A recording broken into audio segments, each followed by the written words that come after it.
South Africa is descending into lawlessness and total chaos. People are taking the law into their own hands, and it seems like there is nothing that can be done to stop this disturbing trend.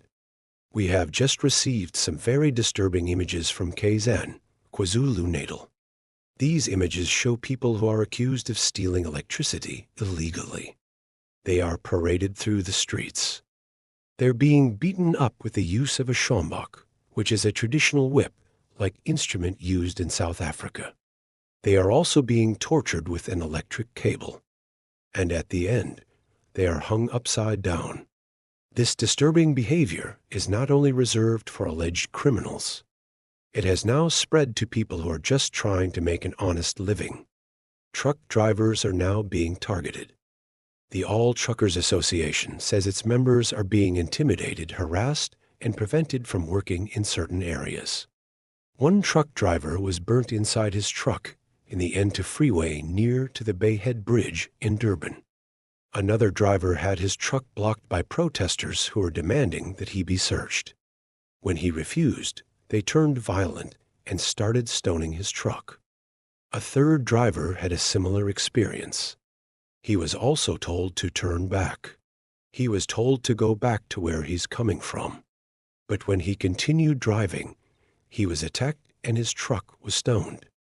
It is alleged that foreign nationals were in the employ of the trucking company. This is according to the KZN Secretary of the South African Transport and Allied Workers Union. He said his members are now too afraid to drive on the roads. No one is safe. No one is above the law.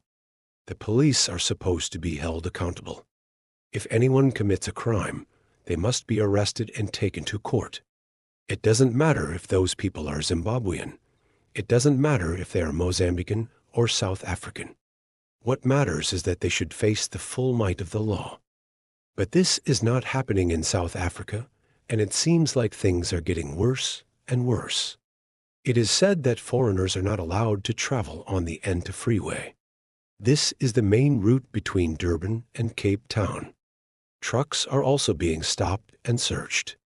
This anarchy will not solve the problem of load shedding. Eskom has implemented Stage 6 load shedding. It means that some parts of the country will be without electricity for up to 12 hours a day. It will continue until further notice. And how is this going to help the situation? People are resorting to illegal means to connect electricity to their homes. In some instances, illegal connections resulted in electrocutions. At least 6 people have died in the last 2 weeks due to illegal connections. In other parts of South Africa, people have taken to the streets. They are protesting against the high levels of corruption. The situation in Johannesburg has been brought under control. But here in Cape Town, residents are angry. They are protesting over the lack of service delivery. Roads have been blocked with burning tires. Public transport is not operating because no one is safe. Some parts of Cape Town are now a no-go zone, and the army has been deployed to maintain law and order. How did we get here? How did things get so out of hand? It all started with the arrest of former President Jacob Zuma. He was supposed to hand himself over to the police, but he didn't. Instead, his supporters went on a rampage. They blocked roads, they burnt tires, they looted shops, and they destroyed infrastructure. When the dust had settled, at least 338 people had died. More than 4,000 people had been arrested. But the unrest didn't stop there. It spread to other provinces, including KZN. That's where the bulk of the deaths were recorded. About 220 people lost their lives there. The situation was so bad that the army had to be deployed to restore order.